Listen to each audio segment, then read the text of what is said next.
گرامی، اگر ایک تقریر کے اندر بات کی جائے کہ اللہ کے رسول کی شخصیت کے حوالے سے، ان کے مقام و مرتبے کے حوالے سے ساری باتیں بیان کی جائیں تو تقریباً کیا ڈیفینیٹلی ناممکنات میں سے ہماری عادت نہیں ہے کہ ہم جو ہے وہ 20 25 30 منٹ میں 40 منٹ میں پیغمبر اکرم کی پوری حیات طیبہ کو آپ کے سامنے بیان کر دیں، یا ان کے پورے فضائل کو آپ کے سامنے بیان کر دیں، یا ان کی پوری شخصیت کو آپ کے سامنے بیان کر دیں۔ عزیزان، اللہ کے رسول کے حوالے سے میں نے 2 آیات کی تلاوت آپ کے سماعتوں کے نظر کی۔ پہلی آیت میں نے آپ کے سامنے پڑھی، وَلَوْ أَنَّهُمْ ظَلَمُوا أَنفُسَهُمْ جَاءُوكَ فَاسْتَغْفَرُوا اللَّهَ وَاسْتَغْفَرَ لَهُمُ الرَّسُولُ لَوَجَدُوا اللَّهَ تَوَّابًا رَحِيمًا۔ ذاتی گرامی پیغمبر اسلام کے اعتبار سے اہم ترین آیات میں سے ایک آیت ہے۔ ظاہراً سورہ نساء آل عمران کی آیت ہے، اور یہ آیت ہر اس شخص کو پڑھنا ہوتی ہے جو مدینہ منورہ میں پیغمبر اکرم کی زیارت کے لیے روضہ رسول پر حاضری دیتا، جہاں پر یہ زیارت کے الفاظ پیغمبر اکرم کے اپنے اختتامی مراحل سے نزدیک ہو رہے ہوتے، وہاں یہ آیت پیغمبر اکرم کی خدمت میں باقاعدہ زیارت کرنے والا پیش کرتا ہے کہ یا رسول اللہ، میں آپ کی خدمت میں درخواست کر رہا ہوں، میں آپ کی خدمت میں حاضر ہو رہا ہوں، آپ کا وسیلہ لے کر خدا کی بارگاہ میں حاضر ہو رہا ہوں، اور حوالے کے طور پر آیت کو پیش کرتا۔ کاش عالم اسلام انہی باتوں کو سمجھتا۔ وَلَوْ أَنَّهُمْ إِذْ ظَلَمُوا أَنفُسَهُمْ جَاءُوكَ، اے حبیب، جب یہ لوگ اپنے آپ پر ظلم کر لیتے ہیں،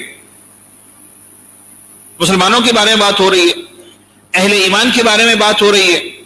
وَلَوْ أَنَّهُمْ إِذْ ظَلَمُوا أَنفُسَهُمْ، جب یہ اپنے آپ پر ظلم کرتے ہیں، اپنے نفسوں پر ظلم کرتے ہیں، اس کا مطلب کیا ہے؟ اس کا مطلب ہے کہ معصیت کرتے ہیں، گناہ کرتے ہیں۔ عزیزان گرامی، ایک بات یاد رکھیے گا، میرا موضوع نہیں ہے لہٰذا میں اس کی تفصیل میں نہیں جاؤں گا۔ ظلموا انفسہم، گناہ کرنا، در حقیقت انسان گناہ کر کے اصولاً کائنات میں کسی کا بھی نقصان نہیں کرتا۔ انسان جب بھی گناہ کرتا ہے در حقیقت وہ اپنا نقصان کر رہا ہوتا، در حقیقت وہ اپنے آپ پر ظلم کر رہا ہوتا ہے، اپنی ذات پر، اپنے کردار پر، اپنی شخصیت پر، اپنے نفس پر، اپنی آخرت پر، اپنی قبر پر، اپنی قیامت پر۔ جب بھی انسان گناہ کرتا ہے، چاہے حقوق اللہ میں سے ہو، چاہے حقوق العباد میں سے ہو، یعنی فرض کر لیجیے آپ نے کسی کا مال کھا بھی لیا،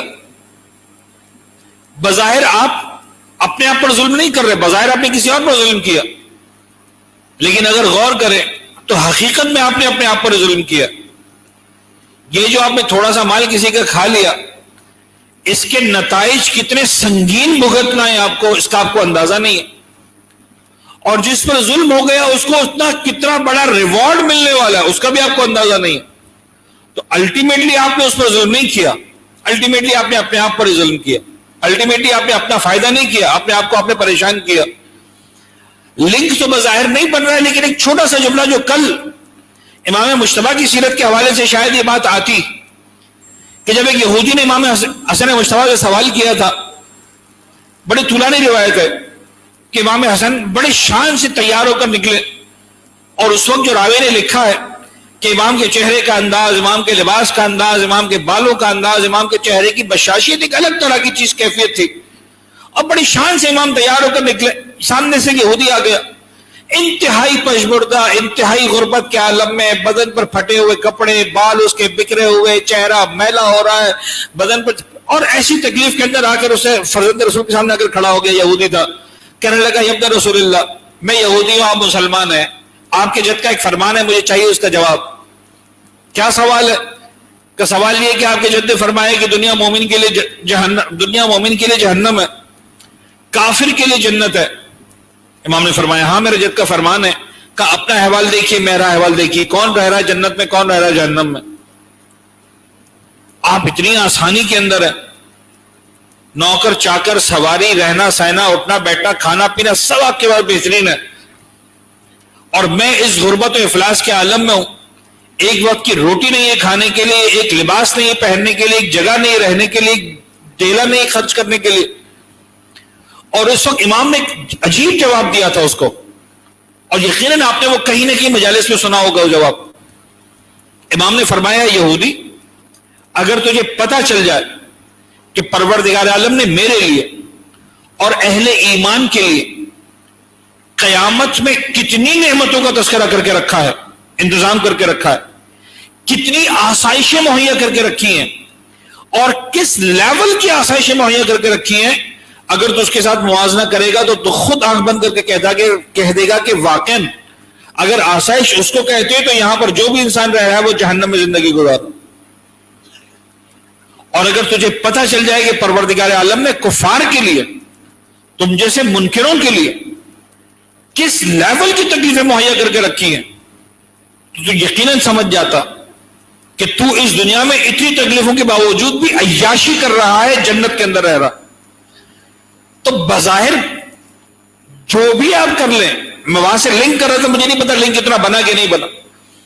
آپ کسی کا نقصان نہیں کرتے، آپ اپنا نقصان کرتے، اس لیے کہ آپ کو نتائج کا نہیں پتا. وَلَوْ أَنَّهُمْ إِذْ ظَلَمُوا أَنفُسَهُمْ جَاءُوكَ، اے حبیب اس کے بعد یہ تیرے پاس آتے، تیری بارگاہ میں حاضر ہوتے، گناہ کیا اور گناہ کرنے کے بعد جاؤوکا تیری بارگاہ میں حاضر ہوتے، تیری چوکھٹ پر سر کو جھکاتے. فاستغفر اللہ، اور اس کے بعد تیری بارگاہ میں آنے کے بعد، تیری چوکھٹ پر سر کو جھکانے کے بعد اللہ کی بارگاہ میں استغفار کرتے.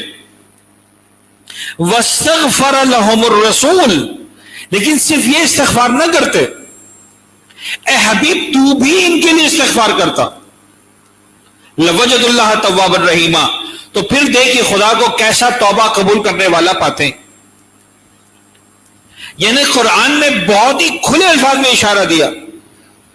کہ اگر توبہ کرنا بھی ہے، رب العزت کی بارگاہ میں حاضری دینا بھی ہے، تو پیغمبر سے بہتر وسیلہ تمہیں نہیں مل سکتا. قرآن اتنا کھلم کھلا بیان کر رہا اور اسی سے استفادہ ہوتا ہے. آج بھی اللہ کا رسول زندہ ہے. اپنے گناہوں کی مغفرت کے لیے جانا ہے، ڈائریکٹ خدا کے پاس مت جاؤ، جاؤ مدینہ منورہ میں روضہ رسول پر حاضری دو.